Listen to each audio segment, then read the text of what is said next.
Welcome to our International Student Brief Show, where today's stories are packed with exciting updates from around the globe.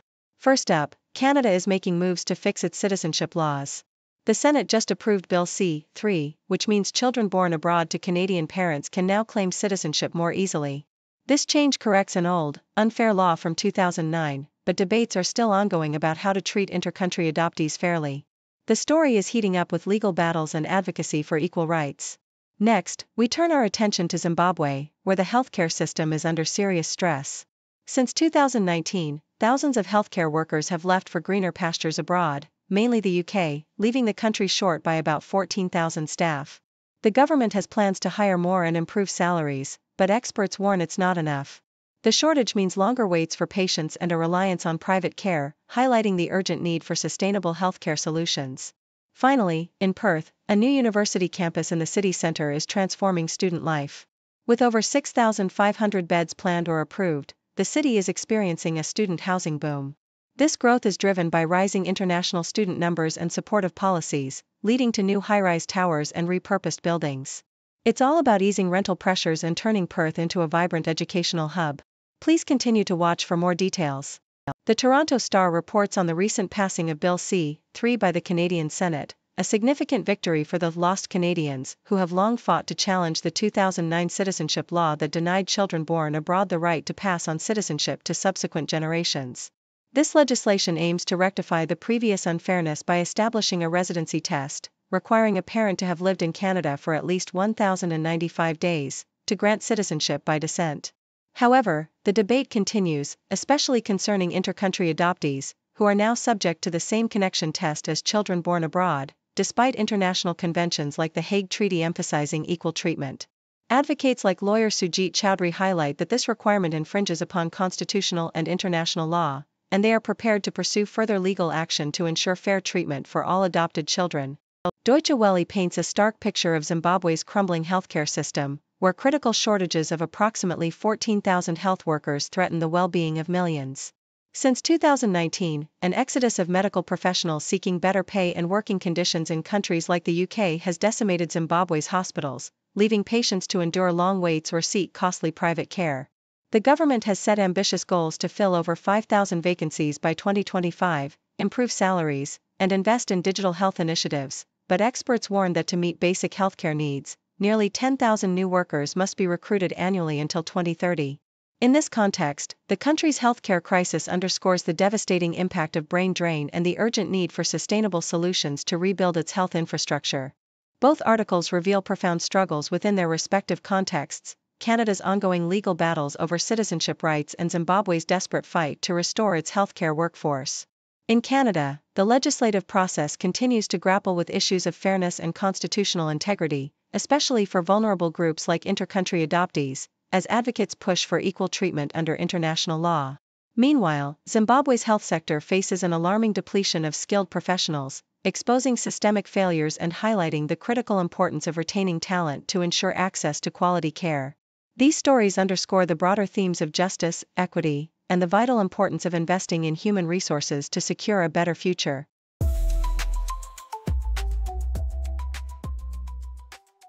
The Sydney Morning Herald highlights how Perth's first inner-city university campus is catalyzing a significant transformation in the city's student accommodation landscape. With a surge of development projects underway, the pipeline of student beds has expanded dramatically from 4,200 in mid-2023 to over 6,500 currently, making Western Australia a leader in student housing growth nationally.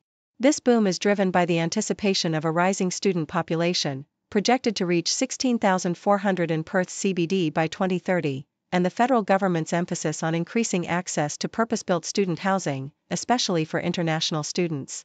Developers are attracted by Perth's investment-friendly policies, such as the exemption from student bed taxes that other states impose, leading to ambitious projects like a 35-story tower for 803 students and a 21-story development near the new campus.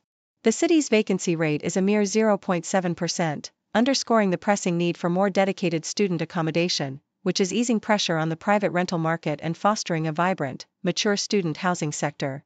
As Perth positions itself as an emerging hub for international education and student life, the new campus and its associated developments are reshaping the city's urban fabric, promising a dynamic future for students and investors alike.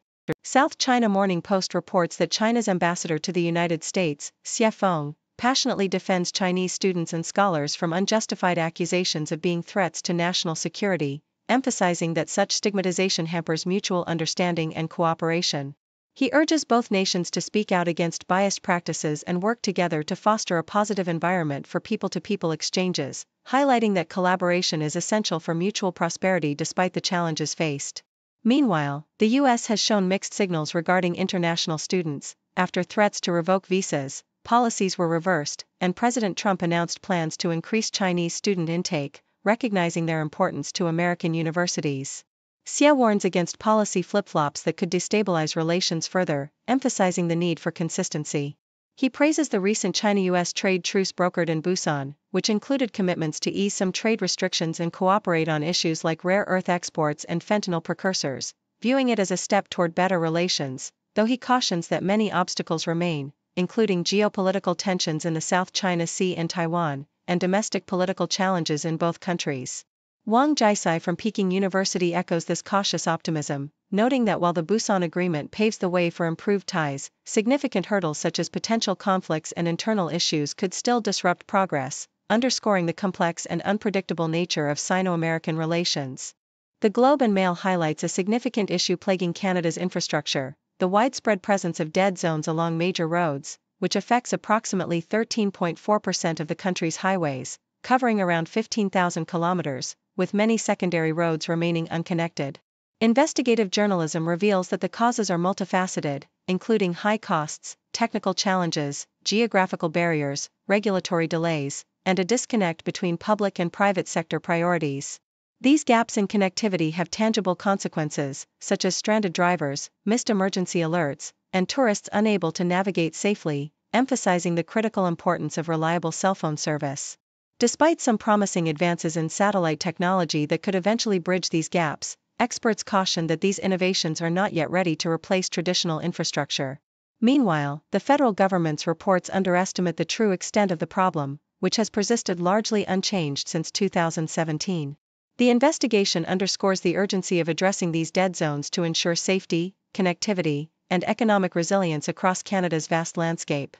In a stark contrast to this domestic concern, the world watches as Israel's recent brutal attacks on Gaza and southern Lebanon unfold, with reports of devastating strikes and ongoing military operations amid geopolitical tensions, while other international news includes legal cases, diplomatic disputes, and legislative changes affecting Canadians and global citizens alike. Thank you for tuning in. The content above showcases the latest briefing reports and analytical synopses, thoughtfully curated by the 6Do team. These insights stem from a wide array of reputable media outlets, think tanks, government sources, and specialized experts worldwide. We encourage you to explore these sources for a comprehensive perspective. Keep in mind that while the content may not always align with the official standpoint of 6Do Brief, it's not meant to be taken as absolute directives for decision-making. Comprising seasoned media professionals, learned scholars, and accomplished scientists, the 6Do team embodies a trailblazing, fully independent media entity. To customize 6Do Brief to meet your professional needs, you have the option to subscribe to a diverse array of briefings on our website, 6dobrief.com. Regardless of your location, you can conveniently receive 6Do Brief via email. When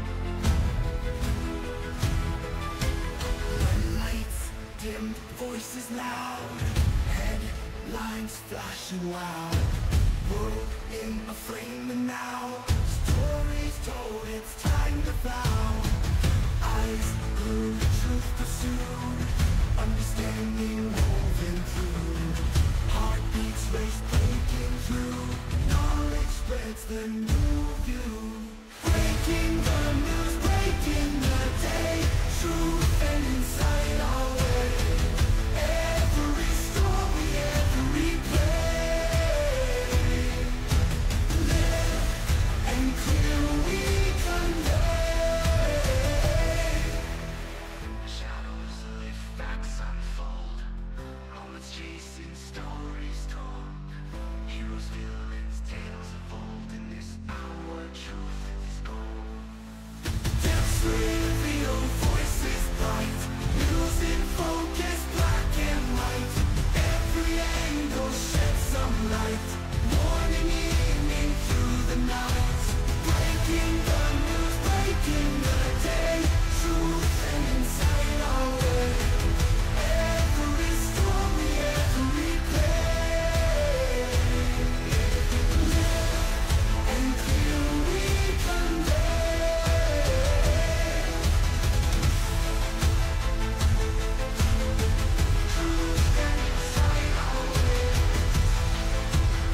Breaking the news, breaking the day, truth and insight our way. Every story, every play, living clear we convey.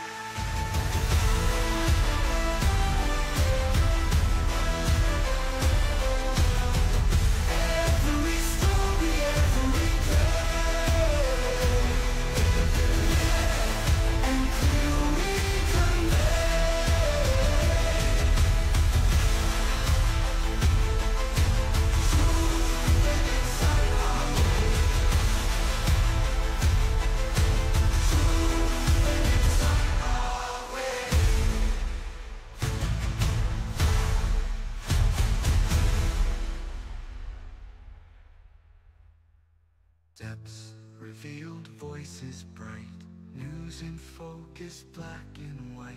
Every angle sheds some light, morning, evening, through the night.